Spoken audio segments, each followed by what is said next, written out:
Frau Keth Gregorovius overtook her husband on the path of their villa. How was Nicole? She asked mildly, but she spoke out of breath, giving away the fact that she had held the question in her mind during her run. Franz looked at her in surprise. Nicole's not sick. What makes you ask, dearest one? You see her so much, I thought she must be sick. We will talk of this in the house. Keth agreed meekly. His study was over in the administration building and the children were with their tutor in the living room. They went up to the bedroom. Excuse me, Franz, said Keth before he could speak. Excuse me, dear, I had no right to say that. I know my obligations and I am proud of them. But there is a bad feeling between Nicole and me. Birds in their little nests agree, Franz thundered. Finding the tone inappropriate to the sentiment, he repeated his command in the spaced and considered rhythm with which his old master, Dr. Daimler, could cast significance on the tritest platitude. Birds, in their nests, agree. I realize that. You haven't seen me fail in courtesy toward Nicole. I see you failing in common sense. Nicole is half a patient, she will possibly remain something of a patient all her life. In the absence of Dick, I am responsible. He hesitated, sometimes as a quiet joke he tried to keep news from Keth. There was a cable from Rome this morning. Dick has had grippe and is starting home tomorrow. Relieved, Keth pursued her course in a less personal tone. I think Nicole is less sick than anyone thinks, she only cherishes her illness as an instrument of power. She ought to be in the cinema, like your Norma Talmadge, that's where all American women would be happy. Are you jealous of Norma Talmadge, on a film? I don't like Americans. They're selfish. You like Dick? I like him, she admitted. He's different, he thinks of others. And so does Norma Talmadge, Franz said to himself. Norma Talmadge must be a fine, noble woman beyond her loveliness.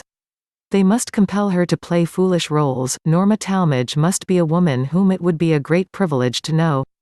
Keth had forgotten about Norma Talmadge, a vivid shadow that she had fretted bitterly upon one night as they were driving home from the movies in Zurich. Dick married Nicole for her money, she said. That was his weakness, you hinted as much yourself one night. You're being malicious. I shouldn't have said that, she retracted. We must all live together like birds, as you say. But it's difficult when Nicole acts as, when Nicole pulls herself back a little, as if she were holding her breath, as if I smelt bad. Keth had touched a material truth. She did most of her work herself, and, frugal, she bought few clothes.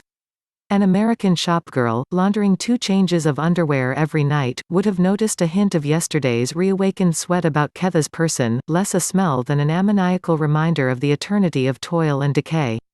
To Franz this was as natural as the thick dark scent of Keth's hair, and he would have missed it equally, but to Nicole, born hating the smell of a nurse's fingers dressing her, it was an offense only to be endured.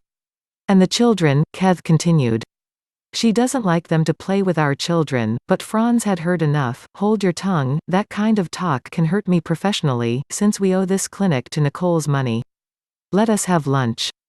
Keth realized that her outburst had been ill-advised, but Franz's last remark reminded her that other Americans had money, and a week later she put her dislike of Nicole into new words. The occasion was the dinner they tendered the divers upon Dick's return.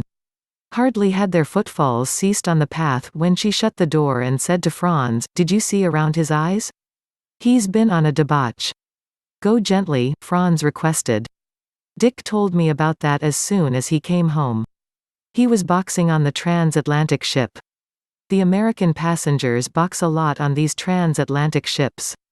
"I believe that," she scoffed. "It hurts him to move one of his arms and he has an unhealed scar on his temple, you can see where the hair's been cut away." Franz had not noticed these details. "But what?" Keth demanded. "Do you think that sort of thing does the clinic any good? The liquor I smelt on him tonight, and several other times since he's been back." She slowed her voice to fit the gravity of what she was about to say. "Dick is no longer a serious man." Franz rocked his shoulders up the stairs, shaking off her persistence. In their bedroom he turned on her. "He is most certainly a serious man and a brilliant man. Of all the men who have recently taken their degrees in neuropathology in Zurich, Dick has been regarded as the most brilliant, more brilliant than I could ever be. For shame. It's the truth, the shame would be not to admit it. I turn to Dick when cases are highly involved. His publications are still standard in their line. Go into any medical library and ask. Most students think he's an Englishman, they don't believe that such thoroughness could come out of America. He groaned domestically, taking his pajamas from under the pillow. I can't understand why you talk this way, Keth, I thought you liked him. For shame. Keth said. You're the solid one, you do the work. It's a case of hare and tortoise, and in my opinion the hare's race is very well, then. It's true. With his open hand he pushed down air briskly. Stop. The upshot was that they had exchanged viewpoints like debaters.